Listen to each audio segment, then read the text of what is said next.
Yoga Vasishta is classed as Jnani yoga.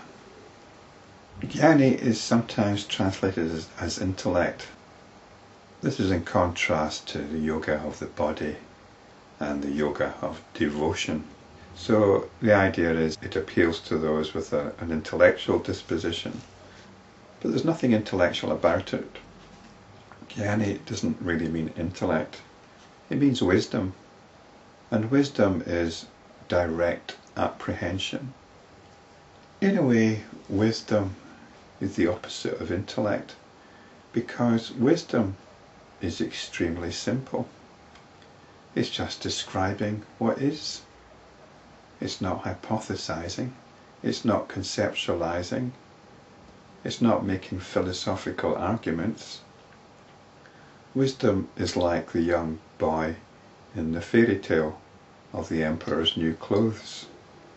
The emperor thinks he's wearing a fine suit. It's an invisible suit which only clever people can see. But the emperor is actually naked. And the young boy actually just comes out and says it. Says what is obvious. But everybody else is blind to. So wisdom is about not being blind to what is obvious. We have a tremendous resistance to actually acknowledging what is obvious. We hate it. I suppose this is one of the benefits of Western culture. It's one of the things where Western culture does have an advantage to other more traditional cultures. Traditional cultures are uncompromising in promoting a conventionally accepted view of reality. We had the incident of the president of Iran, for example, when he was giving a talk at an American university. He categorically stated that there are no homosexuals in Iran, which just got a laugh from the audience. The existence of homosexuality is problematical for traditional cultures. So they would deny its existence. So there are accepted opinions, and these opinions are propagated as reality, even though they're clearly not reality to anybody who cares to be honest about it. So you could probably write a whole thesis on that. But wisdom is about simply perceiving things as they really are.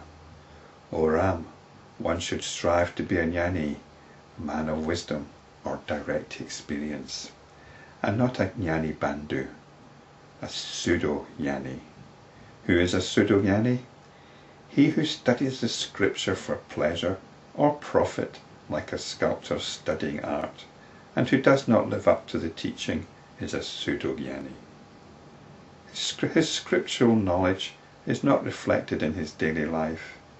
He is more interested in applying scriptural knowledge to promote his physical welfare and sensual happiness. Hence, I regard an ignorant man as superior to the pseudo-jnani. And I think we all know what that passage is about. I suspect actually that the Yoga Vasishta is criticizing parts of itself here. One of my theories about the Yoga Vasishta is that it's actually the results of a conference or seminar which has been brought together into the one book. There are times we are getting the received wisdom, and there are times we're getting actual wisdom. The thing about a pseudo-jnani is the teachings are being perverted. The teachings are being perverted to bolster ego rather than to dismantle it. Jnana or wisdom is self-knowledge. Other forms of knowledge are but its pale reflections. One should work in this world as much as is needed to earn an honest living. One should live, eat, in order to sustain the life force. One should sustain one's life force only for the state of acquiring knowledge. One should inquire into and know that which frees him from sorrow. So we're not getting into lifestyle. The highest thing we can achieve is self-knowledge, and everything should be subservient to that. Even relationships. If you're in a relationship, then that is giving you opportunities moment to moment in self-knowledge.